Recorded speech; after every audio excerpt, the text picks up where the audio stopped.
आप देख रहे हैं जे इस नंबर 1 न्यूज, जो पहले संभल में हुआ और उसके बाद दरगाह का मामला सामने आया। आइए सी बात, क्या नाम होगा सर? दीपक जी, पहले संभल और अब दरगाह की याचिका डाली गई है, 20 तारीख को सुनवाई भी होनी है, इसे किस तरह देख रहे हो? देखिए, दरगाह की जो याचिका डाली गई है, हाँ, वो एक 100 साल पहले किताब लिखी गई थी। हाँ, 1919 के आसपास। हाँ, मैं कह रहा हूँ 100 साल पहले एक किताब लिखी गई थी। हाँ, उस किताब के बिहाफ पे वो याचिका डाली गई है। हाँ जी। मैं ये नहीं कहता कि वहाँ क्या था क्या नहीं था। दरगाह 1400, मेरे ख्याल से तो शायद 1400 साल पुरानी दरगाह है, या नहीं 700-800 साल पुरानी दरगाह। 800 साल पुरानी। 800 साल पुरानी। 1938 में कंप्लीट। हाँ, 800 साल पुरानी ये दरगाह है। सॉरी, मैं 1400 बोल दिया। हाँ, तो अब 100 साल पुरानी किताब, हाँ, वो किताब के बिहाफ पे हाँ। ये केस डाला गया है।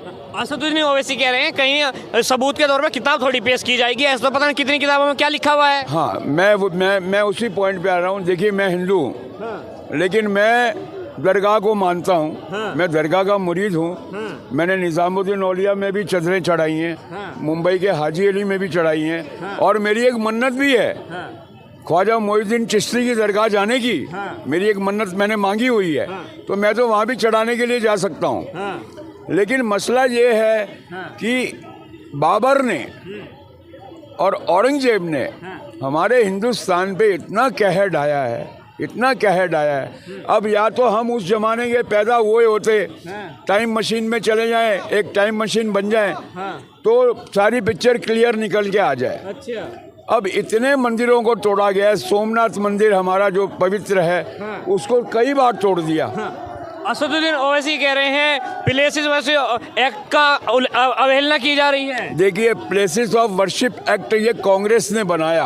हाँ, और कांग्रेस शुरू से तुष्टीकरण की राजनीति करती रही है। हाँ। वो वन साइडेड खेलती है, हिंदुओं मुसलमान करती रही है। उसका काम ही यही था, एजेंडा है। हाँ। और हमारे देश के मुसलमान भाई भी हाँ। कांग्रेस की चाल को समझ गए हैं। हाँ। इसलिए आज कांग्रेस हाशिए में है। हाँ। जो हिंदू सेना के अध्यक्ष विष्णु गुप्ता हैं, वे कह रहे हैं केवल एक ही धर्म के लिए बनाए गए ये सब कानून है और दूसरे धर्म के लिए क्यों नहीं? मैं वही कह रहा हूँ, प्लेस ऑफ वर्शिप एक्ट बनाया ही एक धर्म के लिए गया था।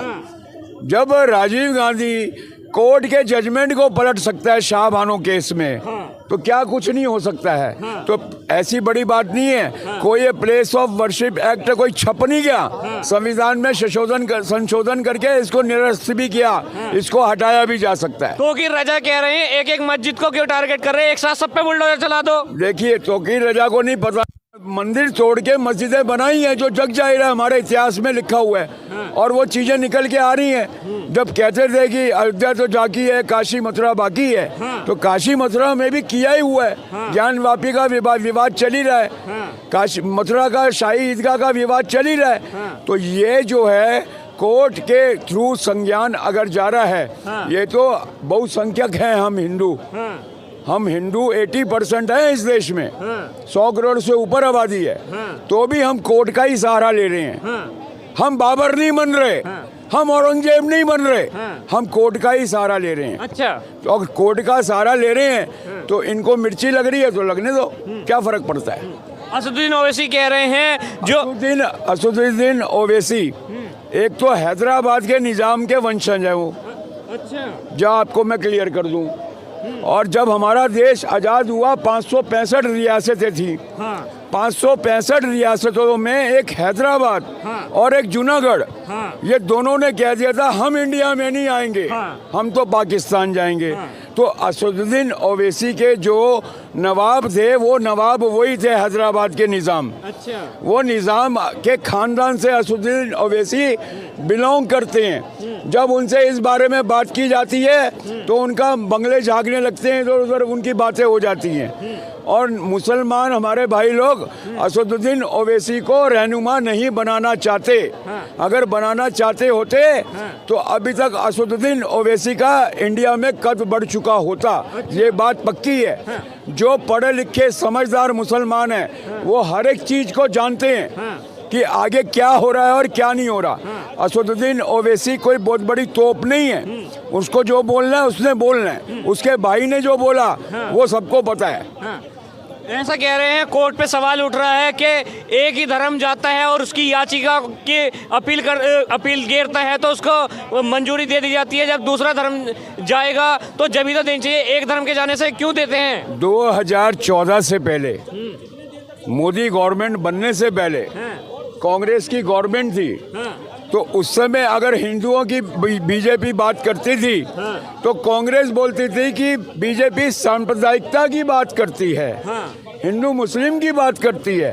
अरे एक बात बताओ, जिस देश में बहुसंख्यक हिंदू हैं, जिस देश की आबादी में 100 करोड़ से ज्यादा हिंदू हैं, क्या उनकी बात करना गुनाह हो गया? उनकी बात नहीं कर सकते? ये तो धर्मनिरपेक्ष देश है, तो बात करने में क्या अर्थ है? धर्मनिरपेक्ष में हर एक की बात कर सकते हैं। अगर ये धर्मनिरपेक्ष देश है तो मनमोहन सिंह कांग्रेस के प्रधानमंत्री ने दोहा में क्यों बोला कि देश के संसाधनों पे सबसे पहले अल्पसंख्यकों का अधिकार है? ये बात मनमोहन सिंह ने क्यों बोली? भाईचारे के तहत उस समय नहीं, दोहा में बोला है।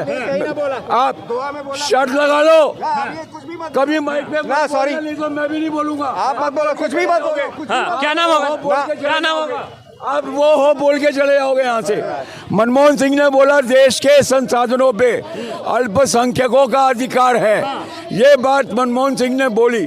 उस समय धर्मनिरपेक्षता कहाँ गई? उस समय धर्मनिरपेक्षता कहाँ गई?